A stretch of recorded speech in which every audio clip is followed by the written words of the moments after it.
छोटी आंत और बड़ी आंत पढ़ने के बाद एक खूबसूरत टॉपिक रहता है और टॉपिक का नाम है लीवर, यानी हिंदी में इसको यकृत कहते हैं। यकृत भी कई लोग पढ़ता है। अब देखिए इसके बारे में क्या आपको जानना है, एग्जाम में क्या क्वेश्चंस आते हैं वो आपको जानना है। ऑब्जेक्टिव में क्वेश्चन आते हैं, सब्जेक्टिव में डायरेक्ट क्वेश्चन नहीं आ जाता कि सब्जेक्टिव बताइए लीवर क्या है या यकृत के बारे में लिखिए, ऐसा क्वेश्चन नहीं आता है। ऑब्जेक्टिव में क्या आता है वो मैं बताऊंगा और सब्जेक्टिव में ऐसे क्या क्वेश्चन आ सकते हैं वो भी बताऊंगा। ठीक है, चलो स्टार्ट करते हैं। देखो ध्यान से, लीवर के बारे में आपको सबसे पहली खूबसूरत बात ये रखना है याद कि सबसे बड़ी ग्रंथि होती है हमारी बॉडी में, जितनी सारी ग्रंथियां हैं उसमें सबसे बड़ी कौन सी ग्रंथि होती है? लीवर यानी यकृत। ग्रंथि क्या होता है? ग्रंथि एक खास किस्म का हमारे बॉडी में अंग होता है जो अंदर होता है बॉडी के, और वहाँ से कुछ कुछ निकलता रहता है। वो जो कुछ कुछ निकलता है उस कुछ कुछ का हम लोग नाम हार्मोन देते हैं। ठीक है, और वो हार्मोन पाचन की क्रिया में और बहुत सारे काम में मदद करता है। ठीक है, उसको ग्रंथि कहते हैं। तो आपको याद क्या रखना है कि यकृत जो है वो शरीर की जितनी सारी ग्रंथियाँ उसमें सबसे बड़ी होती है और इसका द्रव्यमान जो है लगभग 1.5 किलो के आसपास होता है। ऑब्वियसली सब में 1.5 किलो नहीं होगा, एक छोटा सा बच्चा है 2-3 साल का बच्चा, उसमें 1.5 किलो का लीवर नहीं मिलेगा। ठीक है, अब ध्यान सुनना, लीवर जो है ना क्या निकालता है? पित्त निकालता है। इसको इंग्लिश में बाइल कहते हैं। तो लीवर जो है बाइल जूस का सेक्रेशन करता है। ठीक है, और पित्त निकाल के बाद पित्त जमा रहेगा कहाँ? तो पित्त जमा रहता है एक थैली में, उस थैली का नाम है पित्ताशय। इंग्लिश में इसे गॉल ब्लाडर कहते हैं। गॉल ब्लाडर में ही कई कारणों से कई बार स्टोन हो जाता है तो गॉल ब्लाडर को काट के निकालना पड़ता है। ठीक है, तो उसके बावजूद भी इंसान जीवित रह सकता है क्या? हाँ, आराम से। गॉल ब्लैडर हमारे बॉडी में एक ही होता है और उस गॉल ब्लैडर को काट के निकाल देंगे तो भी कोई दिक्कत नहीं ज़्यादा आती है, क्योंकि गॉल ब्लैडर का काम है बाइल को जमा रखना, ना कि बाइल को बनाना। बाइल बनाता कौन है, यानी पित्त बनाता कौन है? यकृत। ठीक है, अब देखो ऑब्जेक्टिव में यहाँ से कई बार क्वेश्चन आता है उठ करके, जो पित्त जो है बाइल जो है वो क्षारीय होता है या अम्लीय होता है? तो आपको ध्यान रखना है पित्त का जो प्रकृति है वो क्षारीय होता है, अम्लीय नहीं होता है, ध्यान रखना।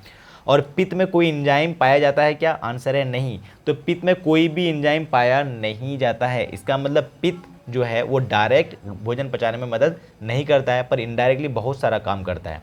काम क्या क्या है वो एग्जाम में क्वेश्चंस कई बार आते हैं, तो हम लोग देख लेते हैं। यहाँ से सब्जेक्टिव बनता है। ये सारे पॉइंट्स जो मैंने बताए इनमें से ऑब्जेक्टिव क्वेश्चन उठ करके आएगा आपको, और अभी जो सब्जेक्टिव वाला पोर्शन है मैं वो आपको बताने लगा हूँ। उससे पहले हम लीवर का डायग्राम देख लेते हैं। देखिए लीवर है, ये 2 लोब होता है, इसको राइट लोब और लेफ्ट लोब बोलते हैं। यानी लीवर एक ही होता है पर वो 2 पार्ट में इसे बटा रहता है। ठीक है, ये वाला एक पार्ट, ये वाला 2 पार्ट है। ठीक है, तो पहला एक राइट लोब हो गया और लेफ्ट लोब हो गया। ठीक है, और देखिए यहाँ पर आपको दिख रहा है ब्लैक कलर का मैंने दिखा रखा है, इसी को हम लोग गॉल ब्लैडर कहते हैं। तो इसमें जो पित्त बनता है वो पित्त इस रास्ते से होकर के यहाँ जाकर के जमा रहता है। ठीक है, और कई बार वही बताया मैंने जैसे आपको कि स्टोन हो जाता है तो यहाँ से कट करके डॉक्टर इसको बाहर निकाल लेता है। ठीक है, बहुत ज़्यादा मेजर ऑपरेशन नहीं होता है, आजकल तो मशीन की मदद से हो जाता है। ठीक है, अब ध्यान सुनना, ये जो पित्त निकालता है लीवर जो जमा रहता है गॉल ब्लैडर में, तो उस पित्त का काम क्या क्या? अब ध्यान से सुनना और समझने की कोशिश करना, क्योंकि आपको यहाँ समझना है। अगर रटोगे तो आपके लिए महंगा पड़ जाएगा। ध्यान सुनना, देखो ध्यान से समझने की कोशिश करना।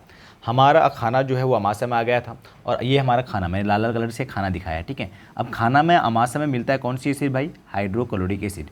यहाँ मिल गया। अब खाना ऐसे करके होकर के आ गया कहाँ पर? आपको छोटी आंत में। अब छोटी आंत में सारा खाना आकर के बैठा हुआ है। जैसे ही खाना आया, मैंने खाना को बोला कि खाना भाई आया हो तो पच जाओ, है ना, डाइजेशन का काम स्टार्ट करो। तो इसके लिए मैंने ये जो है मैंने बना के रखा अग्नाशय। इसको हिंदी में अग्न्याशय कहते हैं और इंग्लिश में पेनक्रियाज कहते हैं। ठीक है, तो पेनक्रियाज में बहुत सारा एंजाइम पाया जाता है। जैसे मान लो ये एंजाइम है, ये एंजाइम है, तो पेनक्रियाज में ये सब एंजाइम है। इस सब एंजाइम को मैंने कहा कि भाई आओ जाओ, ये खाना आया है, पचाना है। तो पेनक्रियाटिक एंजाइम, जो पेनक्रियाज का एंजाइम आकर के यहाँ आया, देखा कि भाई ये जो खाना है ना इसमें HCl मिला हुआ है, यानी ये खाना अम्लीय है। कैसा है? अम्लीय। ठीक है, तो पेनक्रियाज यानी अग्नाशय से आने वाला एंजाइम बोला भाई हम लोग इस पे तो काम ही नहीं करेंगे, क्योंकि हम लोग काम तब करेंगे जब खाना कैसा हो? क्षारीय हो। अम्लीय खाना पे हम लोग काम नहीं करेंगे। ऐसे केस में हम लोग बुलाते हैं बाइल को, यानी पित्त को।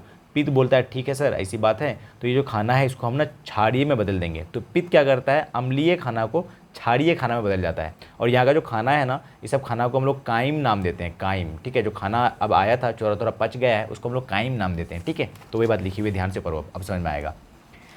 पित्त अमाशय से ग्रहणी में आए अम्लीय काइम, ग्रहणी मतलब छोटी आंत का ये वाला भाग ग्रहणी कहते हैं, है ना, अम्लीय काइम की अम्लीयता को नष्ट कर उसे क्षारीय बना देता है, ताकि अग्नाशयी रस के एंजाइम उस पर काम कर सके। आया समझ? बड़ा प्यार से समझना, अगर समझ में नहीं आया तो वो वाली बात वापस सुन लो आप। ठीक है, चलो अगला काम देखो। पित्त की मदद से वसा का विखंडन तथा पाइसीकरण होता है, ताकि वसा को तोड़ने वाला एंजाइम उस पर आसानी से काम करे। तो देखिए वसा जो होता है फैट बहुत बड़ा बड़ा होता है, इसको छोटा छोटा पार्ट में तोड़ देता है। ये सब किसकी मदद से होता है? पित्त की मदद से होता है। और इस क्रिया को हम लोग पाइसीकरण कहते हैं। ठीक है, तो पित्त की मदद से बड़ा बड़ा जो वसा है वो छोटा छोटा हो गया और इस पर आसानी से अब इस पर एंजाइम काम कर पाएगा। तो ये बात लिखा है कि पित्त की मदद से वसा का विखंडन तथा पाइसीकरण होता है ताकि वसा को तोड़ने वाले एंजाइम उस पर आसानी से काम कर सकें। तो पित्त जो है, बाइल जो है, इस दोनों काम को आप ध्यान रख लेना, काफ़ी इंपॉर्टेंट है। ठीक है, तो ये चैप्टर लगभग हो गया है खत्म। अब हम लोग सब्जेक्टिव क्वेश्चन करेंगे बहुत सारा, साथ में ऑब्जेक्टिव भी देखेंगे।